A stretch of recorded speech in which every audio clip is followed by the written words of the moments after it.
C'est avec beaucoup d'engagement, beaucoup de ferveur, beaucoup de détermination que les populations de Toviklen et de Koulekame ont exprimé leur reconnaissance au chef de l'État qui n'a pas attendu, ont-elles dit, les périodes électorales pour venir les rencontrer et prendre connaissance de leurs difficultés. Ce sont les femmes qui se sont surtout fait remarquer à travers les animations des différents groupements.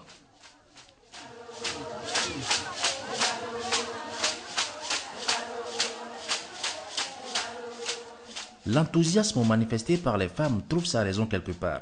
Le fameux programme de microcrédit aux plus pauvres a eu véritablement un impact sur leur quotidien et à Toviklen, le porte-parole des bénéficiaires l'a bien signifié.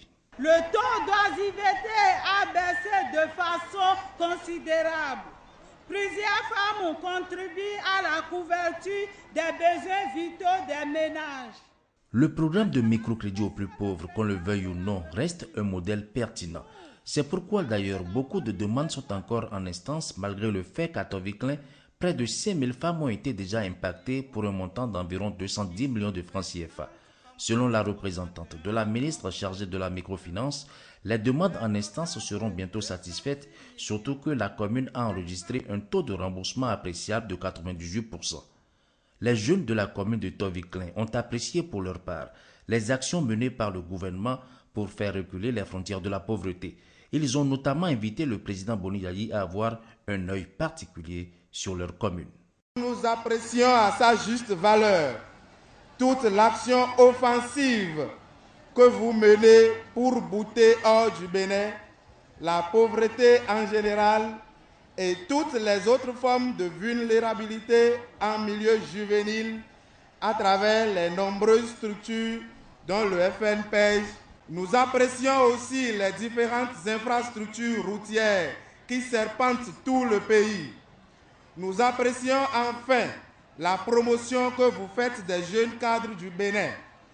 Mais Monsieur le Président, permettez-moi de vous dire que si le FNPEJ n'impacte pas les jeunes de Toviklen, si la route Dogbo, Toviklen, Koulekame à Djahomey, ainsi que les autres axes routiers programmés pour le Koufo ne sont pas réalisés, si la jeunesse de Toviklen n'est pas promue, si rien de tout ceci n'est fait en votre temps, sachez, Monsieur le Président, que nous ne le verrons plus à aucun moment de notre vie.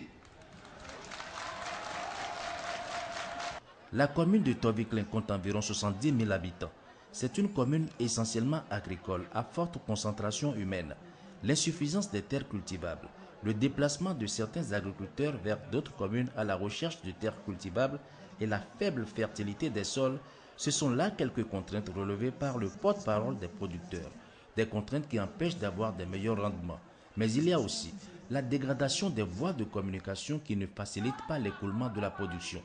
Plusieurs intervenants, dont le président de l'association de développement de Toviklen et le maire de la commune, ont plaidé sérieusement pour le bitumage des axes Dogbo, Toviklen, Koulekame, Dogbo, Lalo, Koulekame, à Djahomey, ainsi que la construction d'un pont sur le Koufo.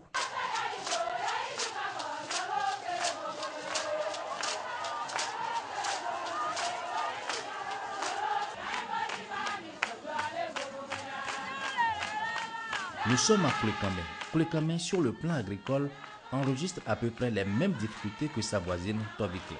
Mais Koulekame demeure quand même un grenier agricole et la commune a pu bénéficier à elle seule de 4 tracteurs sur les 10 prévus pour le Koufo et le Mono dans le cadre du programme de promotion de la mécanisation agricole.